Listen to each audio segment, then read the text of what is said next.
All right. Good day to you. How y'all doing today? Doing good? Awesome. Welcome to Village Church at all of our sites. My name is Mark, one of the pastors here at the church.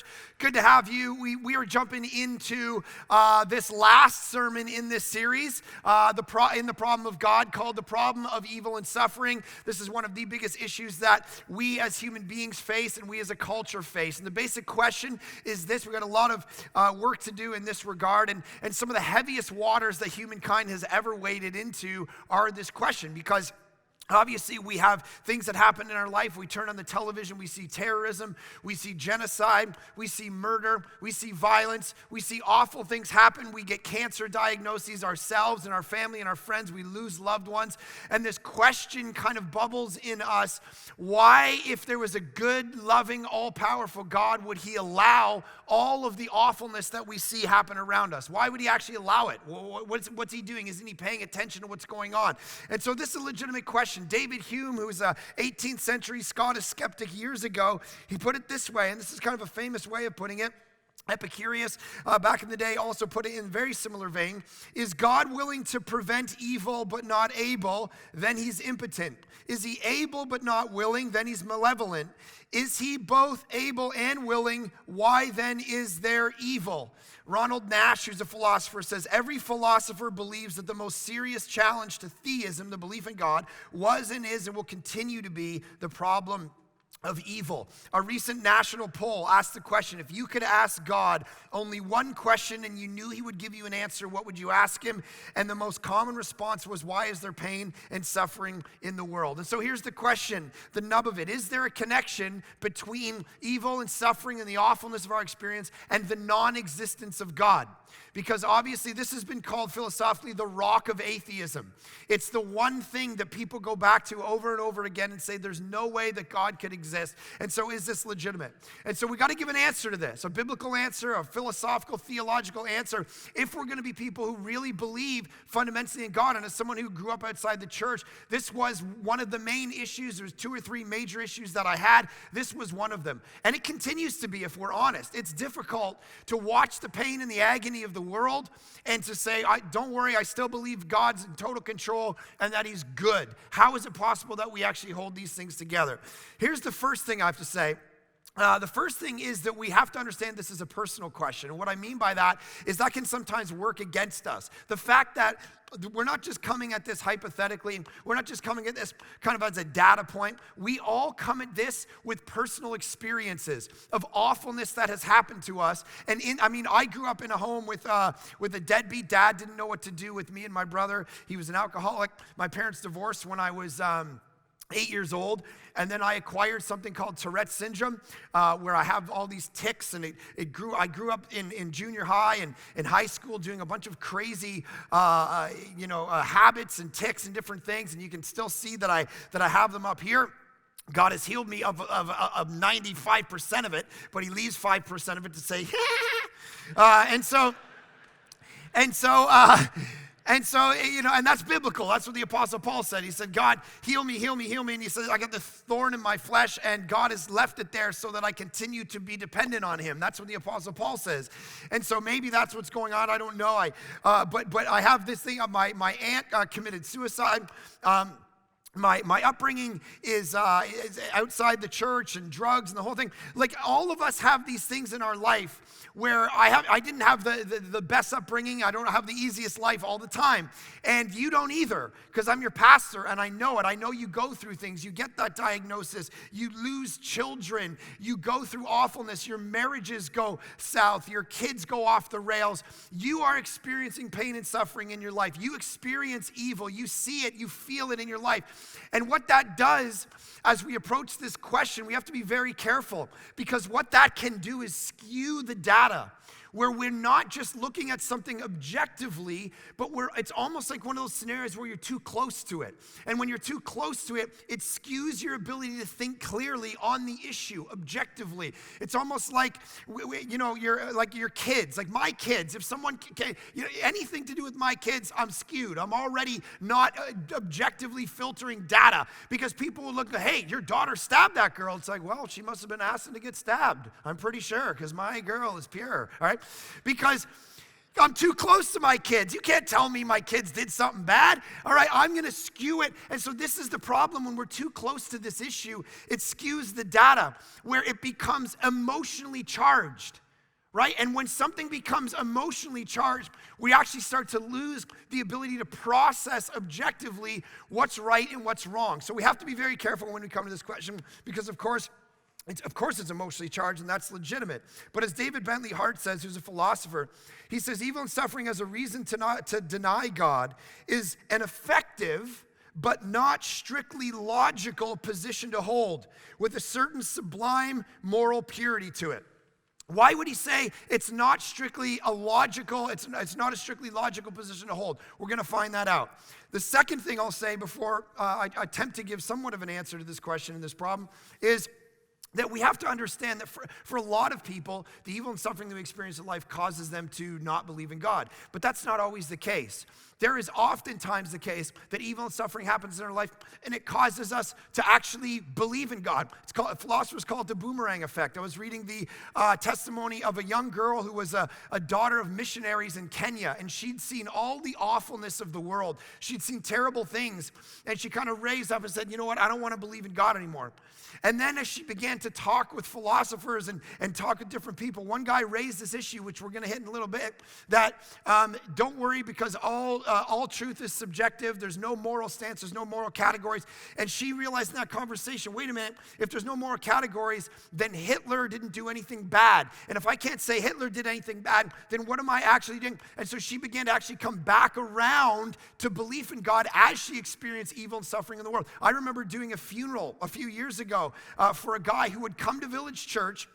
He'd experienced God in the context of Easter services and so on. And I remember looking down at he was young, he was in his 30s, and he had these two young kids. And I remember doing the funeral and sitting up there and looking down at his kids as they cried. And I'm trying to offer them hope and talk about the idea. And I'm looking, and I remember the way I ever met him was that he was an atheist, he was an agnostic, he didn't care about anything like that. Then he came and experienced some church services, something stirred in him. And so the first time I ever met him was on his deathbed. As he was sitting there, he said, listen, I got brain cancer. He was a cyclist, he was healthy. He got brain cancer a few months before I met him. And I sat by his bedside, and he said, what does all of this mean? I'm now blind, I can't see anything. My whole life was all about seeing and being healthy, and now I got brain cancer, and I've gone totally blind.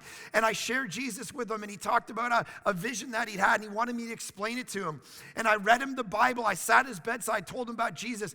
He came to know Christ in the midst of his suffering. And the question there is, well, why would someone in the middle of suffering when they've never had it move toward God? Not as a crutch, because this guy was a thinker. He was never saying, why did God do this to me? He was just saying, this whole experience has caused me to not become a crutch and say, I'm scared. He never was. He said it philosophically started to raise the question to me whether there's something deeper.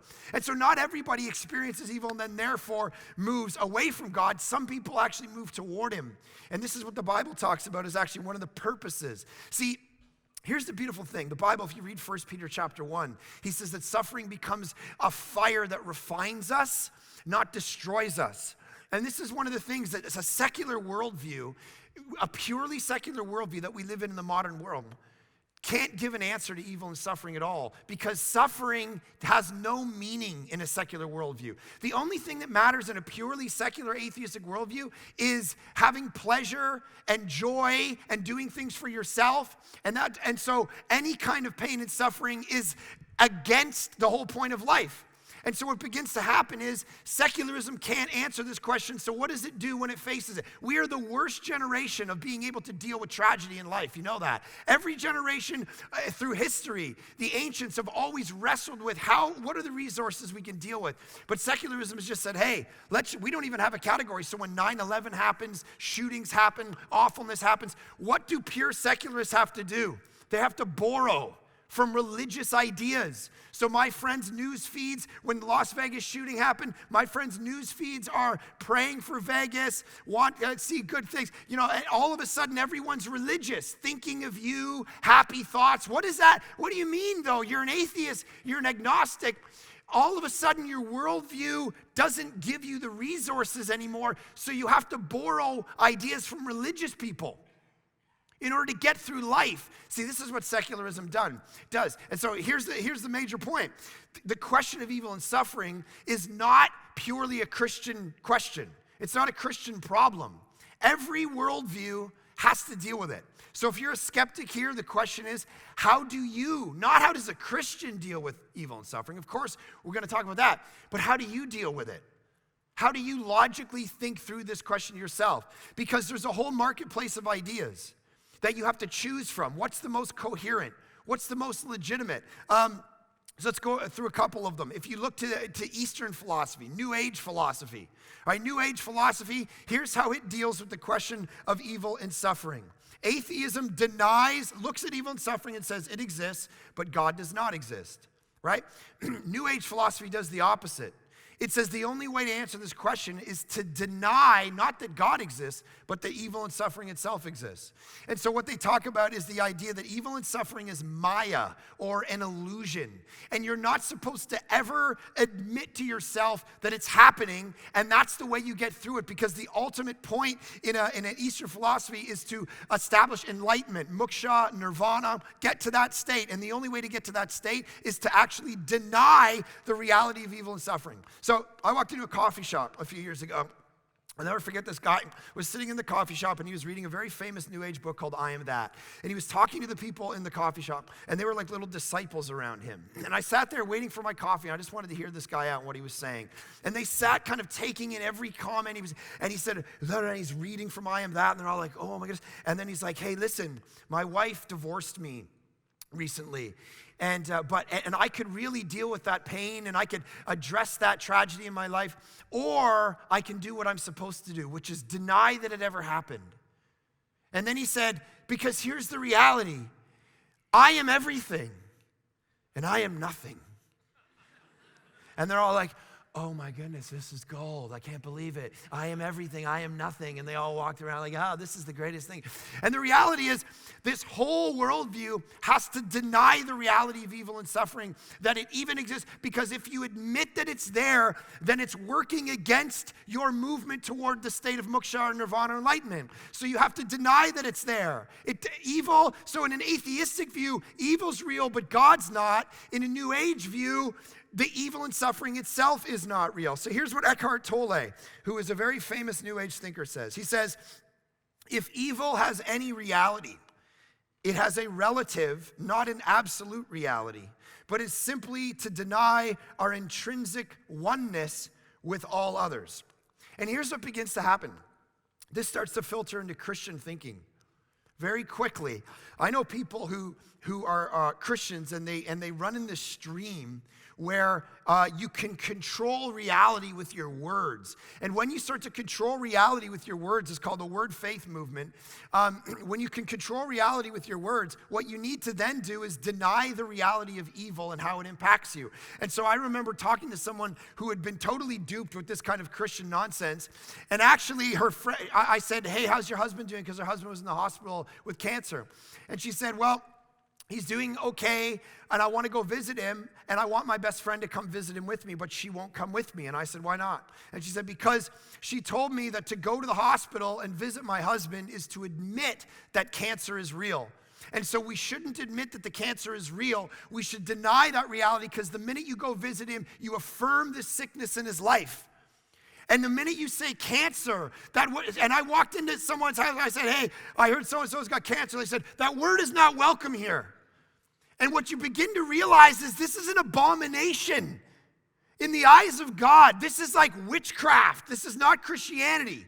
All right, this is, you can say incantations to create realities or deny realities. This is not Christianity. It's a New Age movement that baptizes itself and tries to look and sound like Christianity, and it's not. Because the reality is the Bible, over and over, read it, says there is evil, there is suffering, there is disease, and knowing that is the foundation for Jesus actually coming and doing something about it.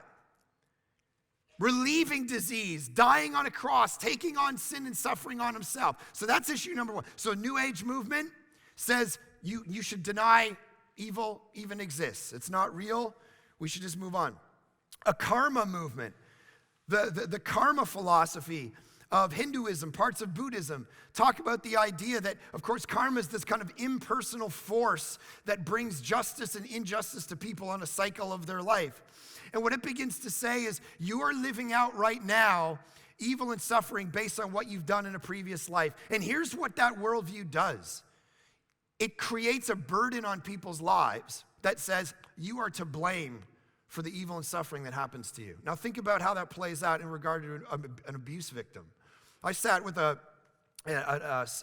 someone who was sexually assaulted a little bit ago, and they sat weeping and crying and saying, I think I was, even though I was sexually assaulted, I just think I was culpable. I think I had a part to play in it. I think it's partly my fault. And I'm sitting there with them just preaching the gospel over them, because Jesus doesn't want you to think that the awfulness that happens in your life is your fault.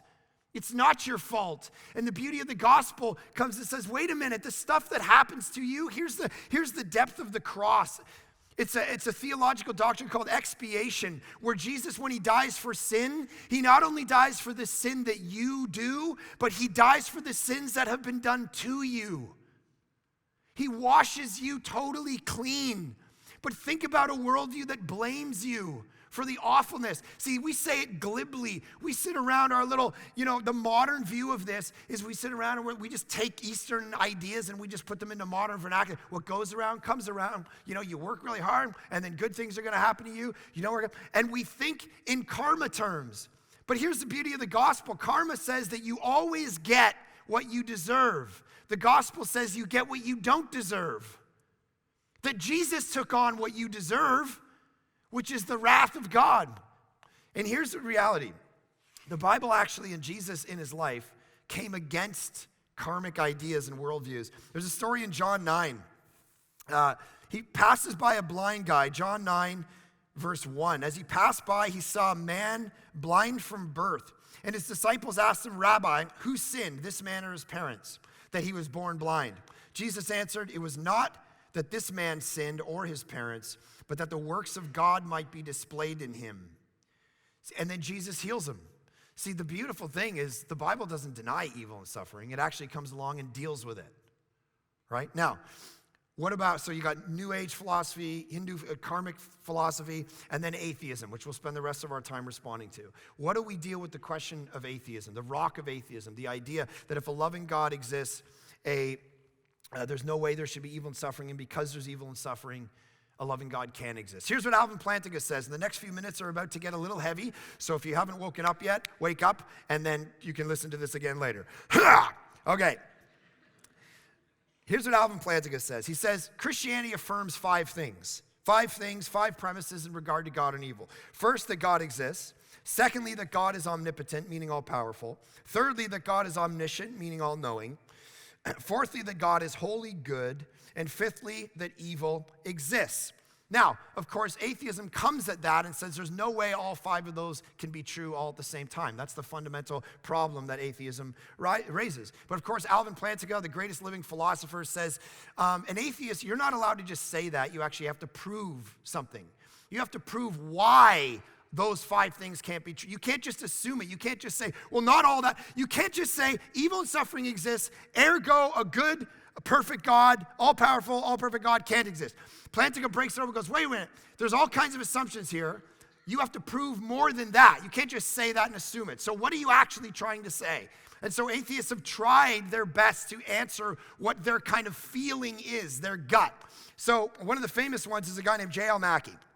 And he tries to explain, and he says this. And so we'll look at his argument and try to push back a couple points. He says, a good thing, i.e. God, always eliminates evil as far as it can. And there are no limits to what an omnipotent thing can do. Ergo, God should eliminate all evil because he's all good and all powerful. So, there's if you're wholly good, you should eliminate all evil. So, what do we say to that? Well, first, the idea that a good thing always eliminates evil as far as it could go, why would we assume that every case of evil is one that God would eliminate, here's what Plantinga says, without eliminating a greater good? And so the reality is, what if God, of course, Mackie wouldn't want God to stop an evil thing from happening if that evil thing from happening actually created a greater good or violated a human free will.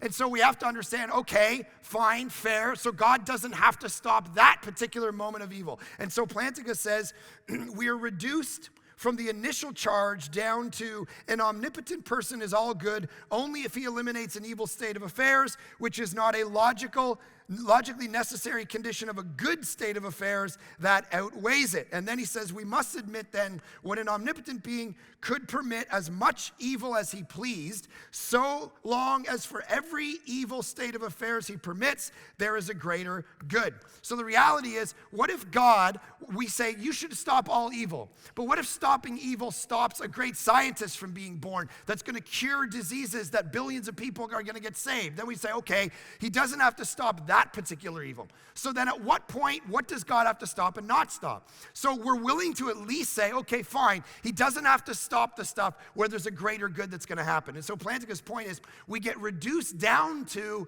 okay, fine, he only needs to stop the things that don't result in a greater good that outweighs that thing that he stopped. Now, secondly, Mackie says that there's this idea that there's this logical, so a good thing always eliminates evil as far as it can go, and there are no limits to what an omnipotent thing can do. That is a fundamental flaw. There are limits to what an omnipotent thing can do. Philosophers call them non-logical limits. God cannot do something that is not logical, right? He can't make a square circle. He can't make 2 + 2 = 5. That's just the reality. He can't sin. So, in your, first year philosophy class, can God, sin? If he can't sin, ergo, he's not all powerful. No, he can't do something that's against his actual character.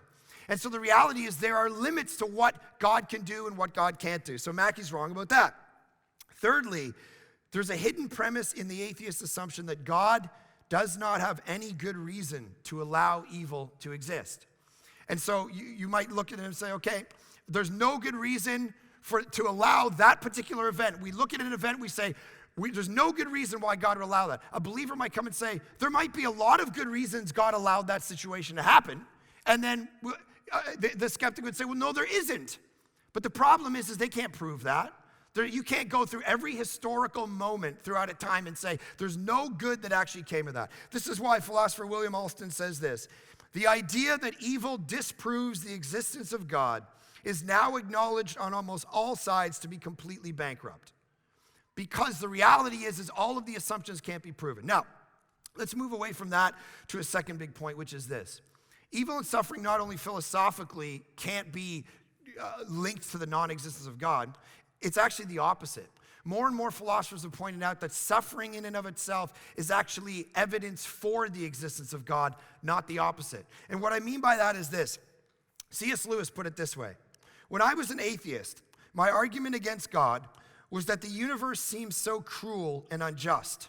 But how had I got this idea of just and unjust?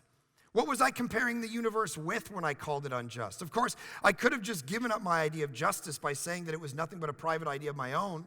But if I did that, then my argument against God collapsed too. For the argument depended on saying that the world was really unjust, not just simply that it did not happen to please my fancies. And so the reality is this: the minute somebody says the world is full of evil and suffering, they've admitted that there's a category called evil. But if God does not exist, there is no category called evil. There is just what your subjective mind says doesn't feel good today. But that's not a category on which to put God on trial. In order to put God on trial for evil and suffering, you need God to exist to tell you that a terrorist attack is awful. Because evolution is not going to wire that in your brain. If all we are is animals, then naturalism would never give you the moralistic category to say shooting a bunch of people is wrong. If naturalism is the way we deduce reality, what is more natural in the animal kingdom than violence? Violence would never bother you. You need God. And this is what Martin Luther King Jr., writing from letters from the Birmingham jail, was writing people. He's saying, listen, if we're going to say me being in jail is unjust, we actually need God to give us that foundation. I remember a few years ago when there was that shooting in Colorado, my atheist friend put on his Facebook page, he's like, where was God during this shooting? He was where he's always been. He doesn't exist. And I wrote back to him and said, well, where did you get the category that shooting a bunch of people in a theater was objectively wrong? Who told you that? Maybe it's a good thing. We need to see, this is the idea. The acid begins to bite back. The minute you want to say there is no such thing as evil, you begin to say, okay, well, they have to have a category. And then the minute you say, okay, fine, I want to put God on trial for all the evil and suffering in the world, you need God in order to create that category for you. When I stood over my father's casket at 15 years old, and he passed away, I didn't know much about God at all. But when I stood over his casket, what I knew is I sat there and I went, something feels wrong about this. Like something feels disjointed. And where was I getting that idea to compare my experience with? In order to look at the universe and say something feels wrong with it, you need something to compare it to.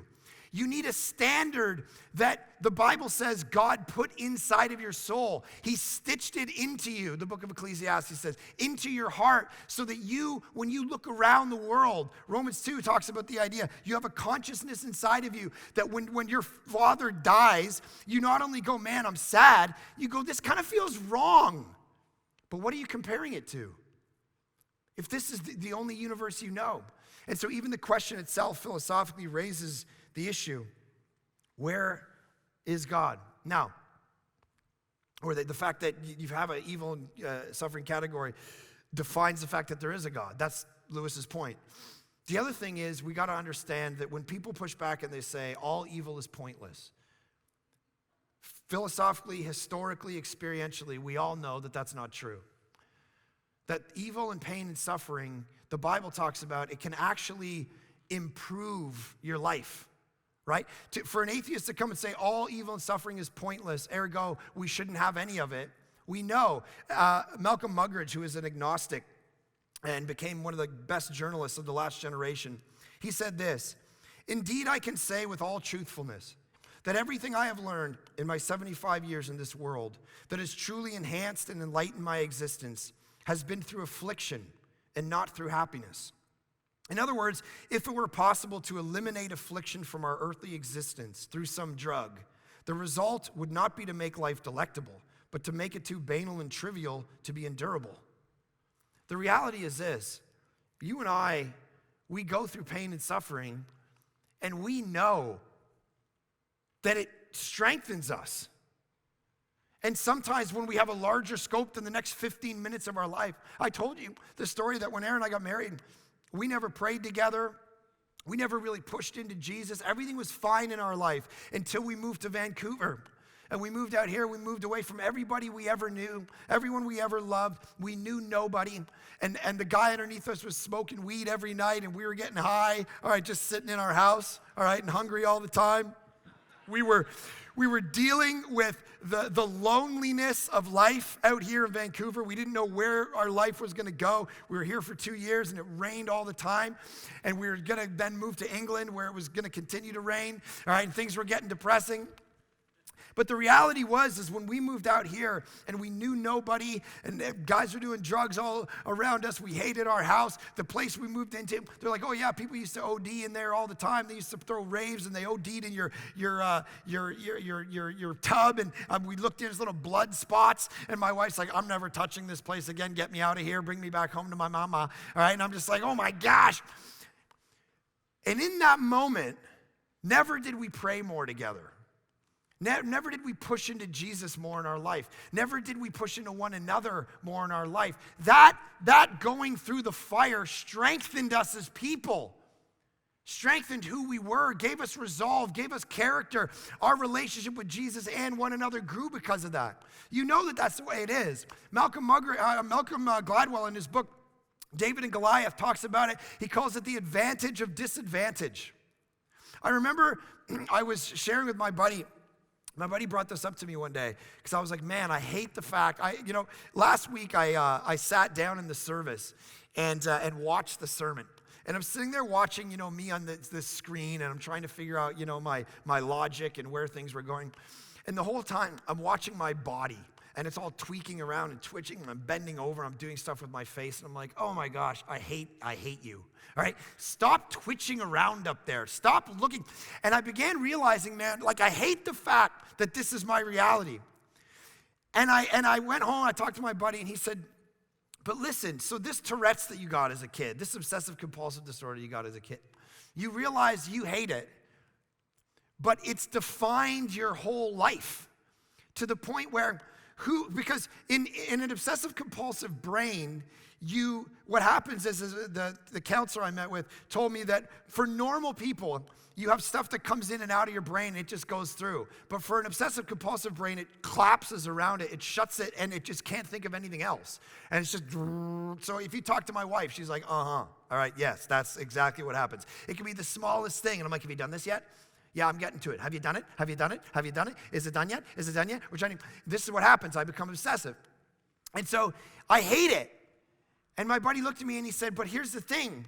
Who obsesses more about information, about sermon prep, about making sure the church is going well, about trying to figure out the mission? Yes, it can have these awful things, but you've tried to take it and project it toward things that there's a reason God actually gave this to you.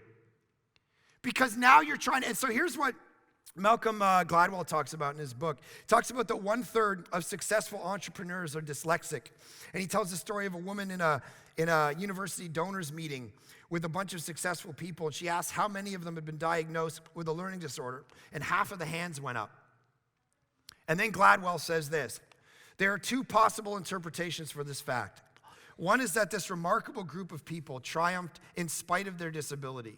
They're so smart and so creative that nothing, not even a lifetime of struggling with reading, could stop them. The second, more intriguing possibility is that they succeeded in part because of their disorder, that they learned something in their struggle that proved to be of enormous advantage. See, here's what begins to happen in Christianity. The struggle is what forms you, because what is the will of God according to the Bible for your life? That you would be conformed to the image of my Son. That's what Paul says in Romans 8, that you would be conformed to the image of Jesus. And in what better moments that when the pain and the suffering actually happens in our life, that we actually get conformed to the image of Christ. Go through the Bible over and over and over. Joseph goes into suffering, and the reason that he ends up helping his brothers is because he suffers. It's not in spite of it, it's because of it. So if you're in a moment away from all the philosophical stuff, because you and I need the resource of, we're going through stuff right now. You've got that cancer diagnosis. You've got that marriage that's on the rails. You got that kids. Whatever your situation is, or if it's not happening now, it will come. Here's the resource that Christianity offers you. It says that there's meaning. See, aside from secularism, it says that there's actual meaning in your suffering, that God is doing something through it. Just like Job, just like Jesus, just like Joseph, just like all these guys all through the Bible, their suffering is actually going somewhere. It means something. And here's the great resource that Christianity actually offers. One writer says this: Christianity teaches that contra fatalism, suffering is overwhelming. Contra Buddhism, suffering is real. Contra karma, suffering is often unfair. But contra secularism, suffering is meaningful. It actually has a place. And now here's what pushes back against the atheist who says, yeah, but you don't understand. There's no good reason that suffering happened. There's no good reason in the world. No, there's no apparent good reason, but that doesn't mean there is one. See, here's the ego of the modern mind. We think that we would know the reasons why everything would happen. But the reality is there's plenty of reasons God could allow something to happen that we have no idea. Alvin Plantinga points, he says, here's the reality. He says, he gives this image. He said, if you're camping and you go into a tent and you're looking for, there's these little bugs in the Midwest called no-see-ums, all right? And they're so small that you can't see them. That's why they're called no-see-ums, all right? They crawl around, all right? They get in your skin. You can't see them. And so some of you are like, maybe, right? So Alvin Pentecost says, say you're camping and you open up a tent. If you're looking for a St. Bernard in a tent and you opened it up and you looked inside and you said, is there a St. Bernard in here? You would be able to look and go, nope, no St. Bernard, moving on. But if you opened up a tent and you went, is there any no-see-ums in here? Just because you couldn't see them doesn't mean they're not there. They could be all over the place. You just can't see them. They're too small. And so he says this, why when it comes to evil and suffering do we think that when we're looking for meaning that would be more like a St. Bernard than a no-see-um? The meaning and the purpose behind things, just in your modern mind, this is why all the ancients, if you go through ancient philosophy, none of them deduce what modern minds have. They say, hey, we can't understand the mind of the gods. We can't understand what's going on in the universe. Modern people go, we should be able to understand it, and if it's not apparent to me right now, then there's no way there could be a reason. The reality is Christianity comes and read Job, 42 chapters of what's the meaning of suffering and what happens at the end. God doesn't come and say, here, let me give you 4 points about what the meaning of all suffering is. He says this, where were you when I made up the idea of polar bears? Where were you when I made up lightning? Do you know who you are, Job? Do you know how small you are? You're never going to figure this out. But here's the beautiful part about Christianity, and then I'll pray for us. It doesn't just say, hey, philosophically, you got to figure this out. Here's what it says. God actually came and did something about it in the person and the work of Jesus. He entered in. See, here Christianity is so unique in the marketplace of ideas. It doesn't say God is aloof. It doesn't say that he's off somewhere distant. It says that he entered into the pain and the suffering of our life. That's the great resource. It doesn't answer every single question of our suffering. It doesn't. You can go through the whole Bible. It's not going to do it. But here's what it does do. It says it's not that God didn't care. He entered in through Jesus to the pain and the suffering and the awfulness. And if you look at the cross of Christ, the cross is the place where all the resources for you to wake up in the morning. When you face awfulness, that's where it's going to come from. Listen, for those of you sitting there right now and you're like, man, I've lost a loved one. I've lost a child. What does the cross say? The Father gave up his child. That God knows what it's like to lose a child. For some of you going, yeah, but the sexual abuse that I've been through. I remember sitting talking with someone a few years ago who'd been through sexual abuse in his life, and he looked at me and he pointed out something I've never thought of before, and maybe you haven't. He said,